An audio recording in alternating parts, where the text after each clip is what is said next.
Good morning friends. MCom sem 3ની અંદર આપણે નાણાકીય હિસાબો અને ઓડિટિંગ 2ની અંદર શાસક કંપનીના હિસાબો સ્ટાર્ટ કર્યા હતા. બરાબર. અગાઉના લેક્ચરની અંદર આપણે શાસક કંપનીના હિસાબો કેવી રીતે તૈયાર કરવામાં આવે છે, એની અંદર શું બનાવવાનું હોય છે, એનું વિગતવાર આપણે એક્સપ્લેનેશન જોયું હતું. આજે આપણે આ ચેપ્ટરનો એક એક્ઝામ્પલ જોઈશું. એના ઉપરથી આપણને ખ્યાલ આવશે કે શું તૈયાર કરવાનું હોય છે. બરાબર. તો દાખલા નંબર પહેલો, પેજ નંબર છે 113. હવે જેના જોડે બુક્સ ના હોય તો ગ્રુપની અંદર રકમ શેર કરવામાં આવશે. તમે રકમ લખી અને પછી દાખલો ગણજો તો તમને વધારે ખ્યાલ આવશે. બરાબર. આ વિડીયો તમારે 2 વાર જોવાનો. કોઈને કંઈ પણ ડાઉટ હોય તો મને ક્વેશ્ચન કરી શકે છે. ઓકે, ચલો. દાખલા નંબર 1. ભારત લિમિટેડ તારીખ 1/1/2013ના રોજ ગુજરાત લિમિટેડના 900 શેર ખરીદ્યા. કોણે ખરીદ્યા છે? ભારત લિમિટેડે ગુજરાત લિમિટેડના શેર ખરીદ્યા. આમાં આપણને 2 નામ દેખાય છે, ભારત અને ગુજરાત.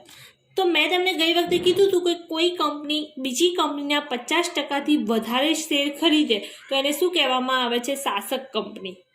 બરાબર. તો અહીંયા આપણને કઈ શાસક કંપની અને કઈ ગૌણ કંપની એ પહેલાં આપણે સમજવું પડે.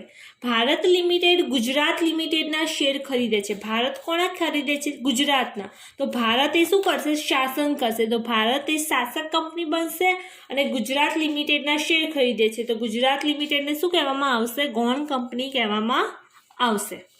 ક્યારે ખરીદે છે? 1/1/2013ના રોજ શેર ખરીદવામાં આવે છે. આમાં ડેટ ઇમ્પોર્ટન્ટ છે. બરાબર. એટલે ધ્યાન રાખવાનું. 31/12/2013ના રોજ બંને કંપનીઓના સરવૈયા નીચે મુજબ છે. આખરની તારીખ વર્ષ ક્યારે ખતમ થાય છે? 31/12. એના આપણને બંનેના, હવે આમાં કેવું હશે? બંનેના અલગ અલગ સરવૈયા, બંનેની અલગ અલગ બાકી આપી હશે. એના ઉપરથી આપણે 31 પાકું સરવૈયું, બંનેનું ભેગું પાકું સરવૈયું તૈયાર કરવાનું છે. પહેલા શેર મૂડી છે, અનામત છે, નફા નુકસાન ખાતું છે, લેણદાર છે. ત્યારબાદ જમીન મકાન, સ્ટોક, ગુજરાત લિમિટેડના શેર. હવે અહીંયા દેખો, ગુજરાત લિમિટેડના શેર ભારત લિમિટેડ કેટલા રૂપિયામાં ખરીદે છે? 1,10,000માં ખરીદે છે. કેટલામાં ખરીદે છે? આ વન ટાઈપ ઓફ રોકાણ કહેવાય. ભારત લિમિટેડ એ ગુજરાત લિમિટેડમાં શું કરે છે? રોકાણ કરે છે. ત્યારબાદ છે દેવાદાર છે. પછી આગળ દેખો, 1/1/2013ના રોજ ગુજરાત લિમિટેડના ચોપડે 12,000ની અનામત અને ₹5,000 નફા નુકસાન ખાતાની જમા બાકી હતી. હવે આ જે બાકી આપણને આપી છે 31/12/2013ની જે બી બાકી છે એ આખરની બાકી કહેવાય. જ્યારે અહીંયા 1/1/2013ના જે બાકી આપણને આપી છે અહીંયા વધારાની માહિતીમાં, એને શું કહેવામાં આવે છે? શરૂની બાકી કહેવામાં આવે છે. એના પછી છે ભારત લિમિટેડના દેવાદારમાં ₹5,000 ગુજરાત લિમિટેડ પાસે લેણાનો સમાવેશ થાય છે. આ એક હવાલો છે, આપણે એક્ઝામ્પલ ગણતી વખતે જોઈશું. ઉપરની વિગતો પરથી તારીખ 31/12/2013ના રોજ 31 સરવૈયું બનાવો. આપણે આમાં મેઇન શું છે? 31 પાકું સરવૈયું તૈયાર કરવાનું છે. બરાબર. 31 સરવૈયું કહો કે પાકું સરવૈયું કહો. તો ગયા લેક્ચરમાં આપણે જોયું હતું કે 31 પાકું સરવૈયું તૈયાર કરવાના સ્ટેપ જોયા હતા આપણે. બરાબર. આટલા સ્ટેપ આપણે જોયા હતા. સૌથી પહેલું શાસક અને લઘુમતી હિતની ગણતરી કરવાની, ત્યારબાદ મૂડી નફાની, પછી મહેસૂલી નફાની, એના પછી પાઘડી કે મૂડી અનામતની, પછી લઘુમતી હિતની, અને ત્યારબાદ 31 પાકું સરવૈયું તૈયાર કરવામાં આવશે. આ એક પ્રકારની વર્કિંગ નોટ છે. તમે આ ગણતરી કરો ને તો તમને 31 પાકું સરવૈયું તૈયાર કરવું ઇઝી પડે. બરાબર. તો આપણે પહેલું, ચલો, દાખલા નંબર કયો છે? પહેલો છે. બરાબર. દાખલા નંબર 1. મારા જોડે જોડે ગણજો. બરાબર. દાખલા નંબર 1 છે. તો પહેલા નંબરનું સ્ટેપ કયું આવશે? આપણે ગણતરી દર્શાવવાની. બરાબર. પહેલું આપણે શું કરવાનું? ગૌણ કંપનીમાં શાસક કંપનીનું હિત અને લઘુમતી હિત બંને આપણે શોધવાનું છે. ગૌણ કંપનીમાં શાસક કંપનીનો હિસ્સો અને લઘુમતી હિસ્સો. લઘુમતી હિત કે લઘુમતી હિસ્સો જે બી લખો એ ચાલે. તો પહેલાં આપણે શાસક કંપનીનો હિસ્સો જોઈએ. શાસક કંપનીનો હિસ્સો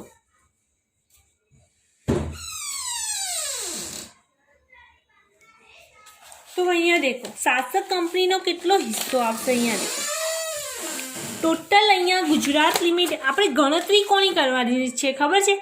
જે હોલ્ડિંગ કંપની છે, શાસક કંપની છે, એની ઇન્ફોર્મેશન એની એ જ રહે. આપણે ગણતરી કોની કરવાની છે? ગુજરાત લિમિટેડની ગણતરી કરવાની છે. તો અહીંયા દેખો ગુજરાત લિમિટેડમાં આપણને શેર મૂડી કેટલી આપી છે? 1 લાખ શેર મૂડી છે. 100નો 1 એવા 1 લાખ શેર મૂડી. તો શેર કેટલા થશે? ટોટલ શેર મૂડી કેટલી છે એની? 1 લાખ શેર મૂડી છે, બરાબર? કેટલી છે? 1 લાખ. અને કિંમત કેટલી છે? 100નો 1 એવા. તો શેરની સંખ્યા કેટલી થશે? 1000 થશે. શેરની સંખ્યા કેટલી થશે? 1000 શેર થશે, બરાબર? હવે એમાંથી આપણે રકમમાં કીધું છે કે એમાંથી કેટલા શેર ખરીદે છે? એમાંથી 900 શેર જે હોલ્ડિંગ કંપની છે, શાસક કંપની 1000માંથી 900 શેર ખરીદે છે. તો એનો ભાગ કેટલો આવશે? 900 શેર ખરીદે. કેટલામાંથી 900 શેર ખરીદે છે? 1000 શેર છે, એમાંથી 900 શેર ખરીદે, બરાબર? તો એનો ભાગ કેટલો આવશે? તમે ડાયરેક્ટ રેશિયોમાં પણ શોધી શકો છો અને ટકાવારીમાં બી શોધી શકો છો, બરાબર? અહીંયા કેટલા થશે? 90% થશે. તો શાસક કંપનીનો ભાગ કેટલો આવશે? 90%.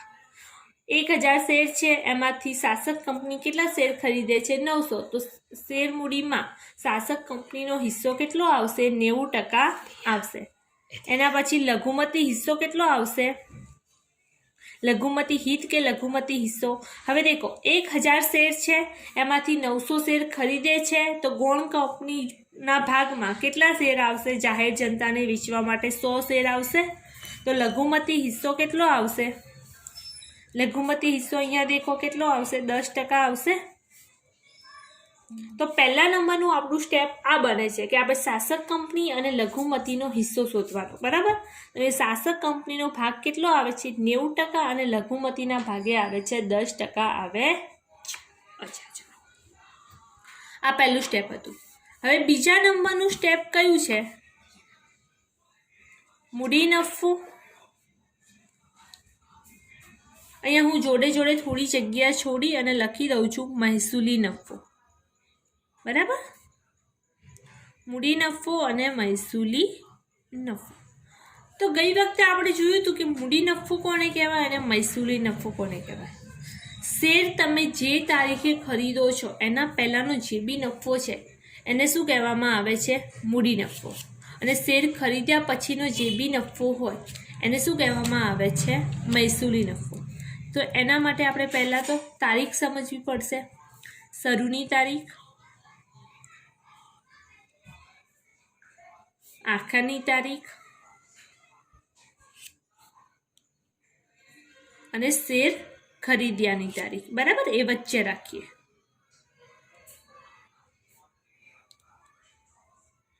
તો અહીંયા દેખો ભારત લિમિટેડ તારીખ 1/1/2013 રોજ ગુજરાત લિમિટેડના શેર ખરીદે. ક્યારે ખરીદે છે? 1/1/2013 રોજ. અને 31/12/2013 રોજ બંને કંપનીઓના સરવૈયા નીચે મુજબ છે. 31/12/2013 વર્ષ ખતમ થાય છે. 31/12/2013 શું થાય છે? વર્ષ ખતમ થાય છે. તો એને કેવી તારીખ કહેવાય? 31/12 કહેવાય, 31/12/13 કહેવાય, બરાબર? જો વર્ષ 31/12 ખતમ થાય છે તો શરૂઆત ક્યારે થઈ હોય? 1/1/13 થઈ હોય, બરાબર? શરૂઆત ક્યારે થઈ હોય? 1/1/13, ખતમ 31/12 થાય છે. શેર ક્યારે ખરીદ્યા છે? 1/1. એટલે વર્ષ જ્યારે પણ શરૂ થાય છે ને ત્યારે જ શેર ખરીદવામાં આવે છે, બરાબર? ઓકે, ચલો. તો આ તો આપણે 3 વસ્તુ સમજવામાં આવી. હવે મૂડી નફો અને મહેસૂલી નફો, એની અંદર કઈ વસ્તુઓનો સમાવેશ થાય છે? આપણને કોઈ પણ અનામત, નફા નુકસાન ખાતો એની જે બી બાકી હોય એનો સમાવેશ શેમાં થાય છે? મૂડી નફામાં, બરાબર? બંનેનો મૂડી નફામાં અને મહેસૂલી નફામાં સેમ જ માહિતી આવે છે. નફા નુકસાન ખાતું અને અનામત એ આપ્યું હોય તો એનો સમાવેશ શેમાં થાય છે? મૂડી નફામાં. તો અહીંયા દેખો પહેલાં તો આપણને શેર મૂડી છે એ તો આવે નહીં. પછી આપણને શું કીધું છે? નાનું ખાતું અને અનામત. આ બંનેનો સમાવેશ શેમાં થશે? મૂડી નફામાં અને મહેસૂલી નફામાં. તો અહીંયા આપણે લખી દઈએ, પછી આપણે શોધીએ, બરાબર? પહેલું અનામત અને એના પછી છે નાનું ખાતું. એ જ રીતે મહેસૂલી નફામાં પણ અનામત આવશે. અનામત અને નનું ખાતું. હવે દેખો જે શરૂની બાકી હોય શરૂઆતની આમાં આવશે અને આખરની શેમાં આવશે? આમાં આવશે. હવે અહીંયા દેખો આપણને અહીંયા જે પાકા સરવૈયામાં જે બી બાકી હોય ને આપી હોય ને એને શું કહેવાય? આખરની કહેવાય. કેવી કહેવાય? આખરની કહેવાય. બરાબર. અને વધારાની માહિતીમાં જે બી આપી હશે એને શું કહેવાય? શરૂઆતની કહેવાય. તો શરૂઆતની શેમાં આવે? મૂડી નફામાં આવે. બરાબર. તો 1/1/2013ના રોજ ગુજરાત લિમિટેડના ચોપડે અનામત કેટલા છે? 12,000 અને 5,000 નનું છે. બરાબર. અનામત કેટલા છે? 12,000 અને નફા નુકસાન કેટલા છે? ₹5,000. તો ટોટલ કેટલા થશે? 17,000 થશે. ટોટલ કેટલા થશે? 17,000. આ શરૂઆતની બાકી આપણને અહીંયા કીધું છે ને 1/1/2013ના રોજ. શરૂની છે તો એ મૂડી નફો, આખરની છે તો એ મહેસૂલી નફો. હવે અહીંયા દેખો તો અહીંયા આખરની બાકી આપણને કેટલી આપી છે? 20,000. અનામતની કેટલી આપી છે? આખરની 20,000 આપી છે. અને નનુની દેખો કેટલી આપી છે? નફા નુકસાનની કેટલી આપી છે? 15,000. આખરની બાકી અનામતની 20,000 છે, નફા નુકસાન ખાતાની 15,000 છે. બટ શરૂઆતની એની કેટલી હતી? 12,000. શરૂઆતની બાદ કરવાની, એના પછી જે વધે, બરાબર, જે વધે એને મહેસૂલી નફો કહેવાય. શરૂઆતની બાકી એમાંથી બાદ કરવાની. શરૂઆતની બાકી હોય એ આખરની બાકીમાંથી બાદ કરવાની, પછી જે પણ બાકી વધે એને મહેસૂલી નફો કહેવાય.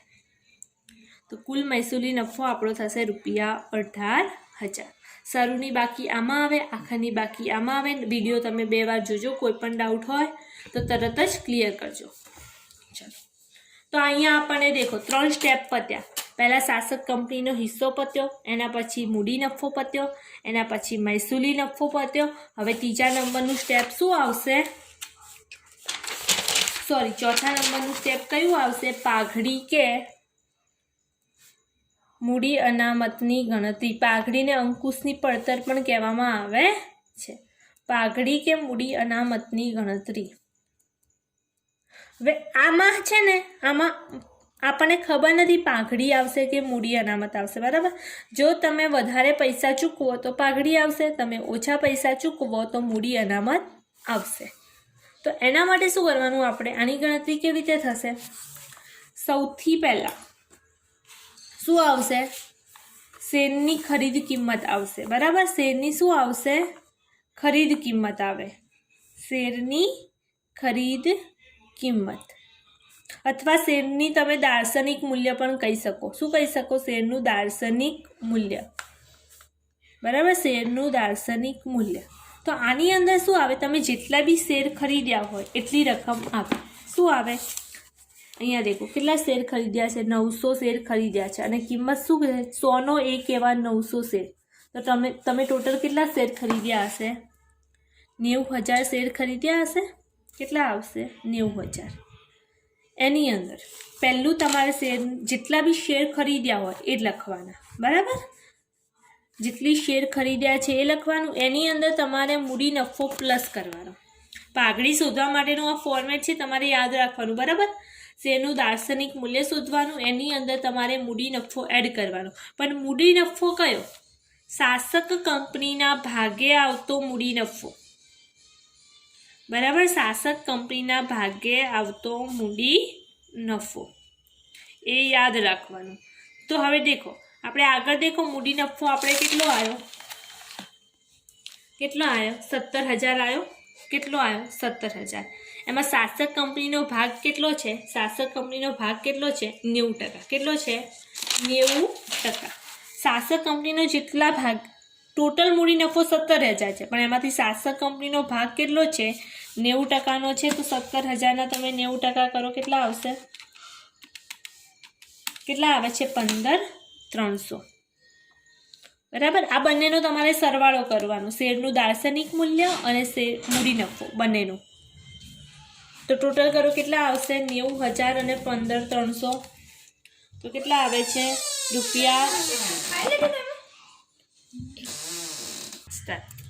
દાર્શનિક મૂલ્ય કેટલું હતું? ₹90,000. મૂડી નફો શાસક કંપનીના ભાગે કેટલો આવતો હતો 15,300. તો ટોટલ કર્યું તો આપણે કેટલું આવ્યું 1,05,300 રૂપિયા ટોટલ આવે છે.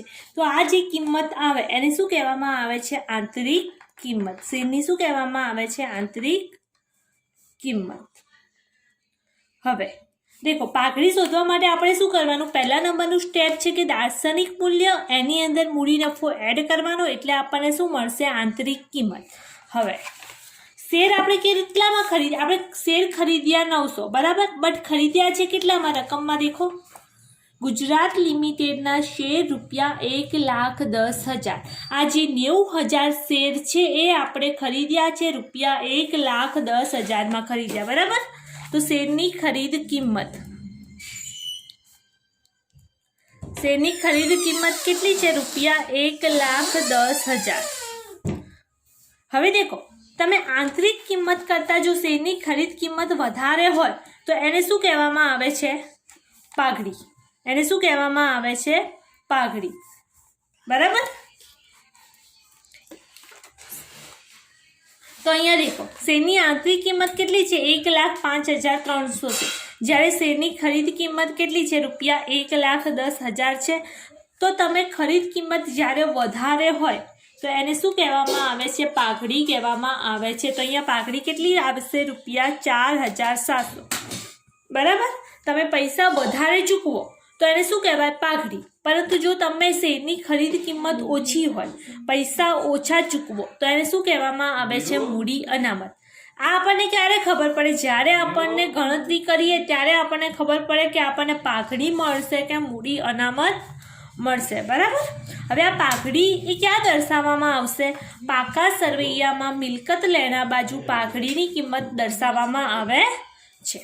તો પહેલા નંબરનું આપણું સ્ટેપ હતું શાસક કંપનીનો હિસ્સો, બીજા નંબરનું સ્ટેપ હતું આપણો મૂડી નફો, એના પછીનું સ્ટેપ હતું મહેસૂલી નફો, ત્યારબાદનું સ્ટેપ હતું પાઘડી કે મૂડી અનામતની ગણતરી.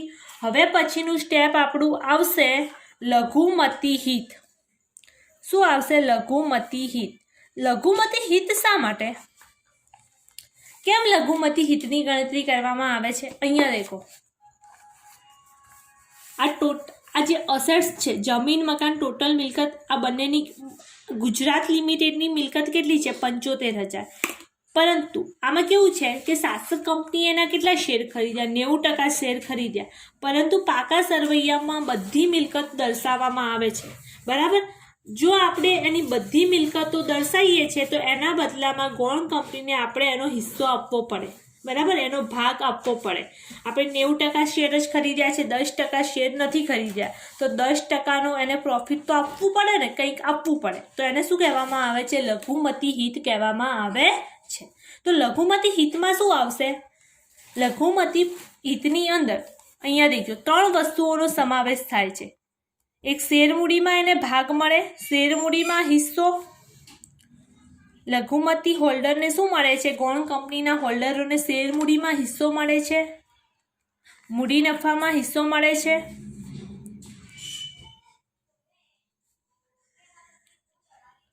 ત્યારબાદ મહેસૂલી નફામાં હિસ્સો મળે બરાબર.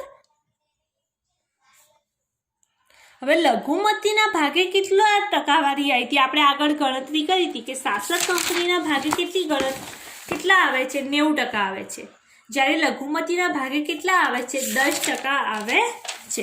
તો અહીંયા દેખો શેર મૂડી ટોટલ કેટલી છે? અહીંયા દેખો ગુજરાત કંપનીની ટોટલ શેર મૂડી છે રૂપિયા 1,00,000. 1,00,000માંથી લઘુમતીના ભાગે કેટલા આવશે? 1,00,000ના 10% બરાબર. એનો હિસ્સો કેટલો છે? 10% છે, તો એના ભાગે આવશે રૂપિયા 10,000. ત્યારબાદ મૂડી નફો દેખો કેટલો છે? રૂપિયા 17,000 અને મહેસૂલી નફો છે 18,000 બરાબર. 17,000 મહેસૂલી નફો છે રૂપિયા 18,000. બંનેમાં 10% વાળી, એની ટકાવારી કેટલી છે? 10%. તો લઘુમતી હોલ્ડરના ભાગે કેટલા આવશે? 17,000ના 10% એટલે 1,700, જ્યારે મહેસૂલી નફામાં 18,000ના 10% એટલે 1,800. તો લઘુમતી હિત ટોટલ કેટલું થશે? 10,000 છે, 1,700 છે, 1,800 છે. તો ટોટલ કેટલું થાય છે? 13,500 રૂપિયા લઘુમતી હિત આવે છે. હવે જે આ લઘુમતી હિતની રકમ છે એ ક્યાં દર્શાવવામાં આવે છે? પાકા સરવૈયામાં મૂડી દેવા બાજુ લઘુમતી હિત દર્શાવવામાં આવે છે. ક્યાં દર્શાવવામાં આવે છે? પાકા સરવૈયામાં મૂડી દેવા બાજુ. જે પાઘડી છે એ ક્યાં દર્શાવવામાં આવે છે? પાકા સરવૈયામાં મિલકત લેણા બાજુ. જ્યારે લઘુમતી હિત છે એ ક્યાં દર્શાવવામાં આવે છે? પાકા સરવૈયામાં મૂડી દેવા બાજુ દર્શાવવામાં આવે છે. ગઈ વખતે આપણે જોયું હતું કે આ 5 સ્ટેપમાં ગણતરી કરવાની, ત્યારબાદ પાકું સરવૈયું બનાવવાનું. બટ એક વસ્તુ અહીંયા એક્સ્ટ્રા કરી દેવાની, જેથી એકત્રિત પાકું સરવૈયું બનાવતી વખતે આપણે શોધવી પડે નહીં. શું શોધવાનું? કે મહેસૂલી નફામાં જ્યારે આપણે એકત્રિત પાકું સરવૈયું બનાવીએ ને એની અંદર કોનો સમાવેશ થાય છે? મહેસૂલી નફા અને મહેસૂલી અનામતનો. મૂડી નફાનો સમાવેશ એની અંદર થતો નથી. તો આપણે અહીંયા શોધવાનું કે મહેસૂલી અનામત અને મૂડી અનામતમાં મહેસૂલી નફામાં શાસક કંપનીનો ભાગ. મહેસૂલી અનામત અને મહેસૂલી નફામાં શાસક કંપનીનો ભાગ.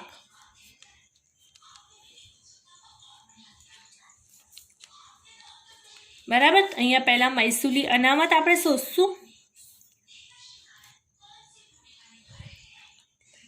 ત્યારબાદ મહેસૂલી નફો.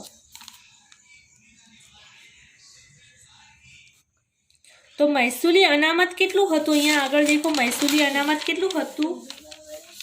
₹8,000 છે. મહેસૂલી અનામત કેટલું છે? 8,000. અને મહેસૂલી નફો કેટલો છે? 10,000. 8,000 અને 10,000. એમાં આપણે શું શોધવાનું છે? મહેસૂલી અનામત અને મહેસૂલી નફામાં શાસક કંપની. જ્યારે આપણે પાકું સરવૈયું બનાવશું એટલે ખાલી શું બનાવવાનું છે? શાસક કંપનીના ભાગે જેટલી પણ રકમ આવે એ શોધવાની છે. તો 8,000ના 90% કરો, કેટલા આવશે? 7200. 10,000ના 90% કરો, કેટલા આવશે? 9,000 રૂપિયા. બરાબર. તો આ મહેસૂલી અનામત છે અને આ મહેસૂલી નફો છે. ચલો, આપણે જ્યારે એકત્રિત પાકું સરવૈયું તૈયાર કરવાનું હોય તો આટલી આપણે ગણતરી કરવી કમ્પલસરી છે. કેમ કે જ્યારે આપણે આટલી ગણતરી કરશું ત્યારે જ આપણે ઇઝીલી પાકું સરવૈયું તૈયાર કરી શકશું. અહીંયા આપણે ગુજરાત અને ભારત લિમિટેડનું તારીખ 31/12/2013ના રોજનું એકત્રિત પાકું સરવૈયું, જે રીતે આપણે પાકું સરવૈયું બનાવીએ છીએ એ જ રીતે બનાવવાનું છે. બરાબર. બંનેનું ભેગું બનાવવાનું છે. અહીંયા આપણને બુક્સની અંદર બંનેનું અલગ અલગ પાકું સરવૈયું આપ્યું હતું. બરાબર. એકત્રિત પાકું સરવૈયું એટલે શું? બંનેની માહિતી ભેગી આવશે. તો સૌથી પહેલા શું આવશે? શેર મૂડી. આપણને પહેલા આપણે મૂડી દેવા બાજુ જોઈએ. બરાબર. પહેલા આપણને શું આપ્યું છે? શેર મૂડી. તો અહીંયા તમે લખો શેર મૂડી. તો અમે અહીંયા શેર મૂડીમાં કેટલી રકમ આવશે? ભારત લિમિટેડની 2 લાખ છે અને ગુજરાત લિમિટેડની કેટલી છે? 1 લાખ. એમાંથી એને 900 શેર ખરીદી લીધા. ભલે એને 900 શેર ખરીદી લીધા, પરંતુ ગુજરાત લિમિટેડ આ જે માહિતી છે, ગુજરાત લિમિટેડના શેર અને ગુજરાત લિમિટેડના શેરમાં રોકાણ એ સામે શું થઈ જશે? કેન્સલ થઈ જશે. કેમ કે ભારતે એના શેર ખરીદી લીધા છે. બરાબર. હવે જેટલા બાકી શેર વધ્યા છે એના બદલામાં આપણે એને શું ચૂકવીએ છીએ? લઘુમતી હિત ચૂકવીએ છીએ. બરાબર. એટલે આ રકમ એના પૂરેપૂરા શેર કેન્સલ થઈ જાય છે. ભલે એ પૂરેપૂરા શેર ના ખરીદે તો પણ એના ચોપડે ખાલી કોની? ભારત લિમિટેડની રકમ દર્શાવવામાં આવે છે. તો ભારત લિમિટેડની કેટલી છે? ₹2 લાખ. કેટલી છે? 2 લાખ. ત્યારબાદ અનામત. અનામત આપણે અંદર લખવાની છે. બરાબર. અનામત તમે અંદર લખો. બંનેની ભાગ પાડીએ, ભારત અને ગુજરાત. તો ભારતની તો જેટલી પણ હોય એટલી લખી દેવાની, એમાં કોઈ ચેન્જ છે નહીં. ભારત લિમિટેડના ચોપડે કેટલી અનામત છે? ₹30,000. કેટલી છે? 30,000. હવે ગુજરાત લિમિટેડના ચોપડે અહીંયા દેખો, આપણને ટોટલ અનામત કેટલી આપી છે? 20,000 આપી છે. પરંતુ એની અંદર કઈ અનામતનો સમાવેશ થશે? આપણે જે ગણતરીમાં લીધી છે, ગણતરીમાં અહીંયા દેખો મહેસૂલી અનામતની આપણે જે ગણતરી કરી છે, ઓનલી ફોર કઈ અનામત આવે છે? મહેસૂલી અનામત. ગુજરાત લિમિટેડના ચોપડે આપણે કઈ અનામત લેવાની? મહેસૂલી અનામત. તો કેટલા આવશે? 37,200. બરાબર. આ વસ્તુ નવું છે. ભારત લિમિટેડની જે આપી છે એ જ લખવાનું. ગુજરાત લિમિટેડના ચોપડે શાસક કંપનીના ભાગે જેટલી મહેસૂલી અનામત આવે છે એનો સમાવેશ થશે. ત્યારબાદ છે નફા નુકસાન ખાતું. શું છે નફા નુકસાન ખાતું? એમાં પણ એ જ રીતે ભારત લિમિટેડના ચોપડે જે પણ આપી હોય એ જ લખવાની. તો ભારત લિમિટેડના ચોપડે અહીંયા દેખો કેટલી આપી છે, ₹20,000. કેટલા છે? 20,000. જ્યારે ગુજરાત લિમિટેડના ચોપડે મહેસૂલી નફો જેટલો આપણે શાસક કંપનીના ભાગે જેટલો આપણે ગણતરી કરી હતી, કેટલો આવ્યો તો 9,000 આવ્યો તો. જેટલો આવ્યો ગણતરીમાં એટલો લખવાનો. તો કેટલા આવશે? ₹29,000. પહેલું આપણે શેરમૂડી લખવાની, અનામત જે રીતે આપણને બુક્સમાં આપ્યું છે એ રીતે જ આપણે લખવાનું છે, બરાબર. ત્યારબાદ આપણને શું આપ્યું છે? લેણદાર. શું આપ્યું છે? લેણદાર. તો લેણદારમાં તો કોઈ ચેન્જ આવે નહીં, બટ આમાં એક હવાલો આપ્યો છે. જો હવાલો આપ્યો હોય તો પછી ચેન્જ કરવાનું, બરાબર. પહેલાં આપણે અહીંયા ભારત લિમિટેડના કેટલા આપ્યા છે? ₹30,000 આપ્યા છે. કેટલા છે? 30,000. અને ગુજરાતના કેટલા છે? 20,000 છે, પણ એ તમે અહીંયા અંદર લખો. અહીંયા 20,000 અંદર લખો. હવાલો શું કહેવા માંગે છે? દેખો, ભારત લિમિટેડના દેવાદારમાં 5,000 ગુજરાત લિમિટેડ પાસે લેણાનો સમાવેશ થાય છે.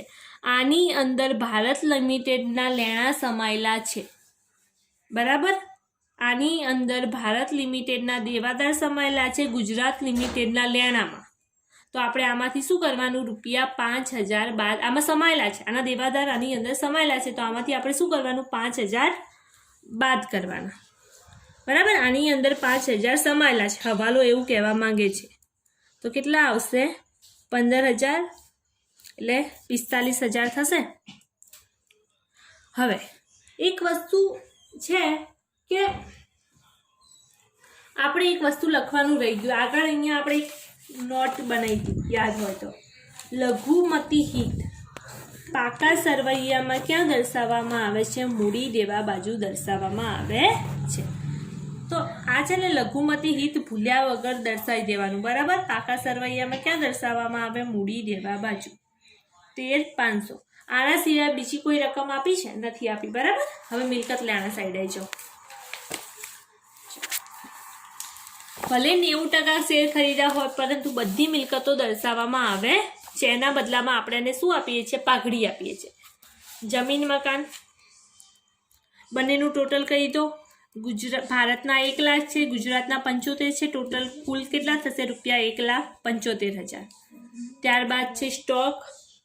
ભારતના 40,000, ગુજરાતના 60,000. ટોટલ સ્ટોક કેટલો થશે? ₹1 લાખ. હવે દેખો, ત્યારબાદ છે ગુજરાત લિમિટેડના શેરમાં રોકાણ. મેં તમને કીધું હતું આ સામે શું થઈ જાય? કેન્સલ થઈ જાય. એના પછી છે દેવાદારો. દેવાદારોમાં હવાલો છે. શું કીધું તું? કે ભારત લિમિટેડના દેવાદારમાં 5,000 ગુજરાત લિમિટેડના લેણાનો સમાવેશ થયો છે.